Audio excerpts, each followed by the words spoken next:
ছিলেন। সাহাবী হুজুরের নাম হলো হযরতে সাদ রাদিয়াল্লাহু তাআলা। হযরতে সাদ হুজুর আমার রাসূলুল্লাহকে কেমন ভালোবেসেছিলেন শুনে। নবী প্রেম কেমন করেছিল সাদ হুজুর। হযরতে সাদ হুজুর এক তারিখে মদিনা মসজিদে বাইরে বসে হযরতে সাদ হুজুর কান্না করছে। এমনই সময় দেখতে পায় আমার রাসূলুল্লাহ এসে হাজির হয়ে যায়। আল্লাহ রাসূলকে দেখে হযরতে সাদ হুজুর সালাম দিতে লাগে, আসসালামু আলাইকা ইয়া রাসূলুল্লাহ হাবিবাল্লাহ। হুজুর আল্লাহ নবী সালামের জবাব দিয়ে বলতে লাগে, এ বাবা সাদ রে, কি হয়েছে বাবা, কেন কান্না করছো বাবা, তোমার কান্নার কারণটা কি? হযরতে সাদ হুজুর বলেছিলেন, ইয়া রাসূলুল্লাহ হাবিবাল্লাহ হুজুর আপনার হাতে হাত দিয়ে ঈমানের কালমা পড়ে মুসলমান হয়েছি হুজুর। ইয়া রাসূলুল্লাহ হাবিবাল্লাহ হুজুর বিগত 6 মাস হয়ে গেল মদিনার অলিতে গলিতে ঘুরে বেড়াচ্ছি হুজুর। আমি সাদ আমাকে দেখতে ভালো নয়, আমি সাদ আমাকে দেখতে কালো, আমি সাদ আমাকে দেখতে কুৎসি। ইয়া রাসূলুল্লাহ হাবিবাল্লাহ হুজুর তাই তো আমি সাদ আমার সাথে মদিনার কোনো মানুষ তার মেয়ের বিবাহ দিতে রাজি হয়নি। ইয়া রাসূলুল্লাহ হাবিবাল্লাহ হুজুর আপনার সমস্ত সুন্নতগুলো আমি সাদ আদায় করেছি, একটি মাত্র সুন্নত ছাড়া, ওই সুন্নতটা হলো বিবাহ। না জানি ওই সুন্নতটা ছাড়ার জন্য আল্লাহ পাক আমাকে আযাবে জাহান্নাম দিয়ে দেবে, আল্লাহ পাক আমাকে মাফ করবে রে। ইয়া রাসূলুল্লাহ হাবিবাল্লাহ হুজুর এই ভয়েতে কান্না করছি হুজুর। আমার রাসূলুল্লাহ জানিয়ে দিলে, এ বাবা সাদ রে, আর কান্না করতে হবে না, যাও বাবা চলে যা। মদিনার সব থেকে ধনী ব্যক্তি, মদিনার সব থেকে ধনী বাড়ি, একটি মাত্র কন্যার সাথে আমি রাসূলুল্লাহ তোমার এই জায়গায় দাঁড়িয়ে বিবাহ দিয়ে দিলাম। খুব মন দিয়ে শুনবেন, এই যে নবী প্রেমের কতটা স্যাক্রিফাইস করেছিল সাহাবাই কিরাম, হুজুররা কতটা স্যাক্রিফাইস করেছিল শুনে। সাদ হুজুর কান্না করছে, আমার রাসূলুল্লাহ এসে বলছে, বাবা সাদ কি হয়েছে বাবা, কান্না করছে কেন? বলছি, ইয়া রাসূলুল্লাহ আপনার সকল সুন্নত আমি পালন করেছি, একটি ছাড়া। কি না, আমি বিবাহ করতে পারি।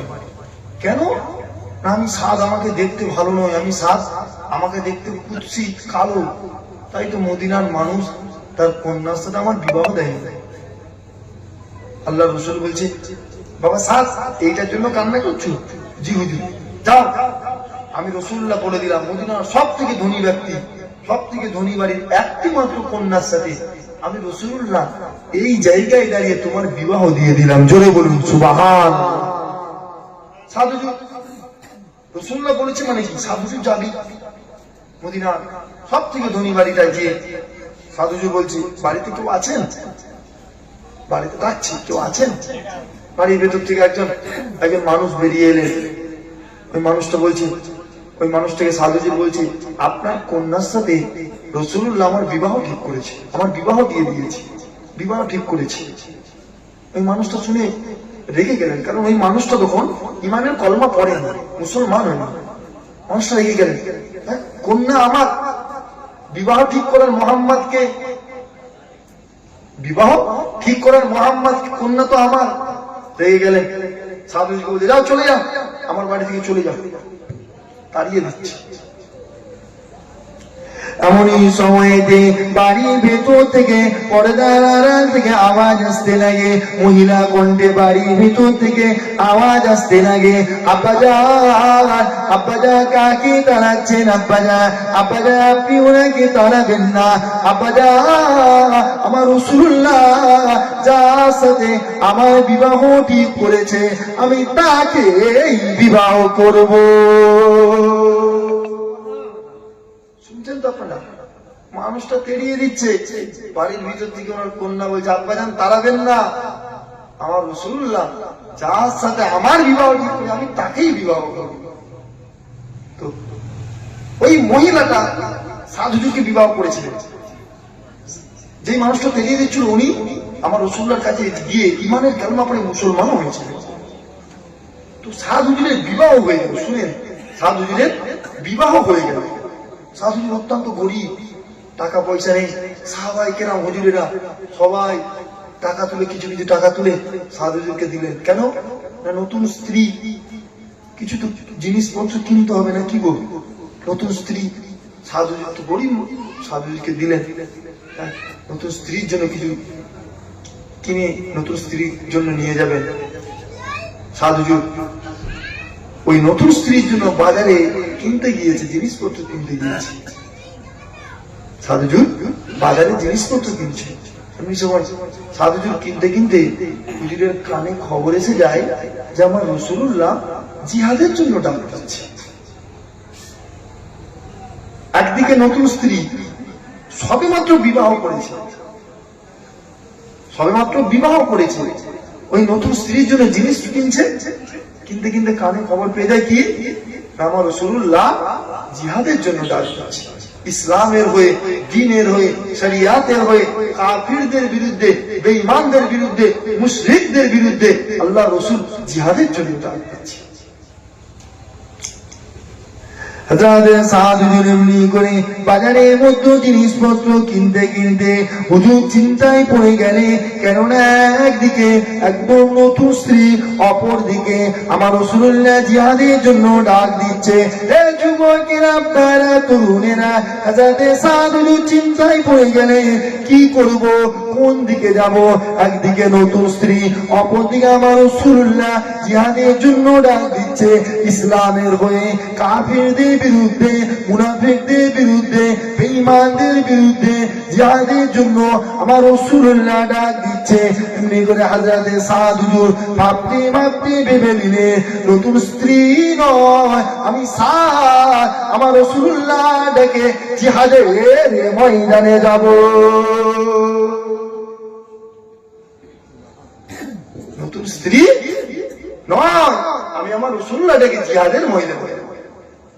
একদিকে নতুন স্ত্রী, অপর দিকে সাদ হুজুর আল্লাহর রাসূলের ডাকে যুদ্ধের ময়দানে গিয়ে হাজির।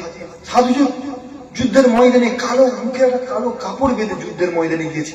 কেন না রাসূলুল্লাহ যদি চিনে নেয় যে আমার সাদ এসছে, সদ্য বিবাহ, নতুন বিবাহ করেছে, সাদ হুজুরকে তাড়িয়ে দিবে, যাও বাবা চলে যাও, তুমি তো এইমাত্র বিবাহ করলে। সাদ হুজুর মুখের মধ্যে একটা কালো কাপড় বেঁধে যুদ্ধের ময়দানে গিয়ে হাজির।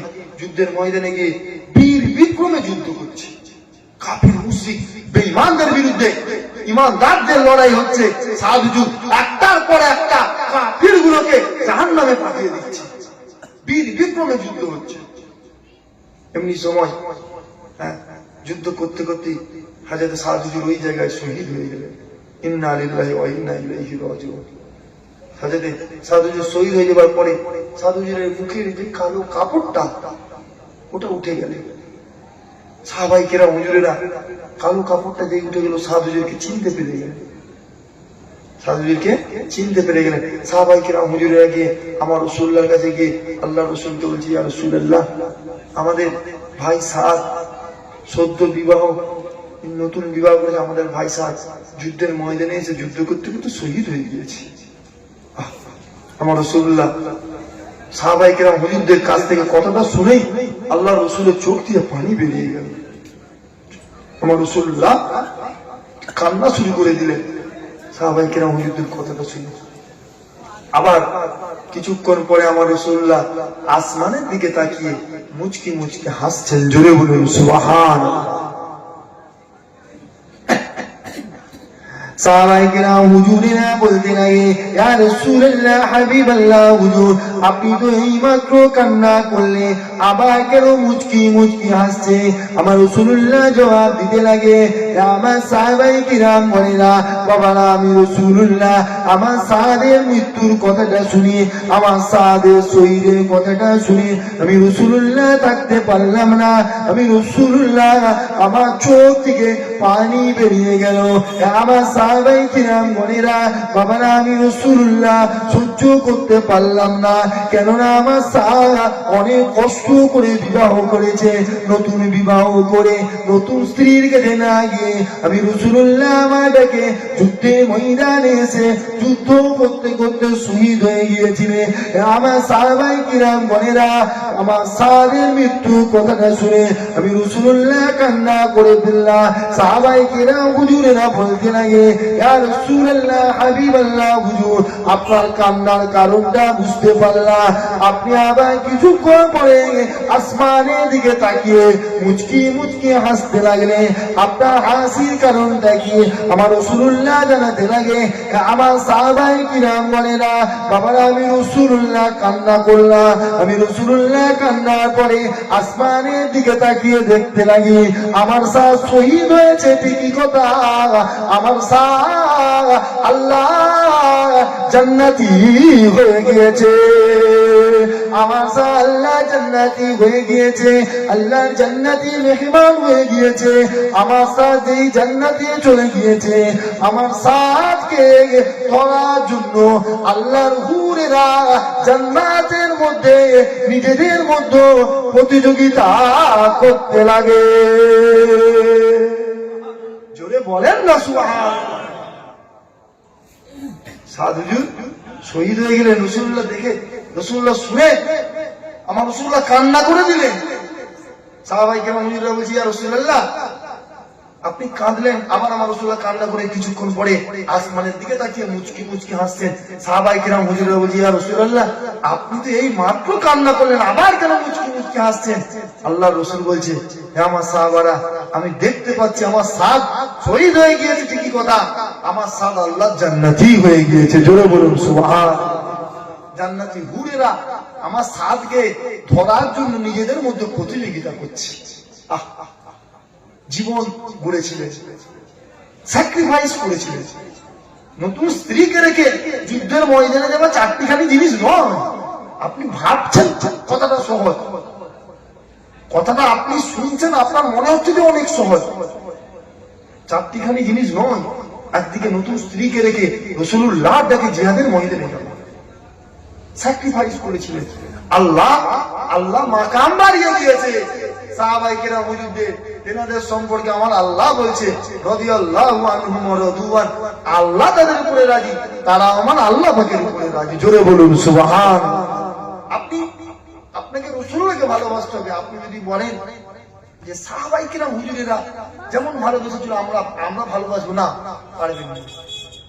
সাহাবায়ে কেরাম হুজুররা ছিল আসহাবুকান নুজুম, আমার রাসূলুল্লাহ বলছে আমার সাহাবীরা আকাশের তারকা। সাহাবায়ে কেরাম হুজুররা একটা সাহাবায়ে কেরাম হুজুর ছিল, আমার রাসূলুল্লাহ যুদ্ধের ময়দানে আছে, আল্লাহর রাসূল আছে, সাহাবায়ে কেরাম হুজুরেরা আছে, কাফিরদের সাথে যুদ্ধ হচ্ছে, এমন সময় কাফির মুশরিক বেঈমানগুলো আমার রাসূলুল্লাহকে উপেক্ষা করে তীর ছুঁড়তে লাগে। সাহাবী হুজুর সহ্য করতে না পেরে আল্লাহর রাসূলের সামনে দাঁড়িয়ে যায়, কাফিরগুলো তীর ছুঁড়ছে, সাহাবী হুজুর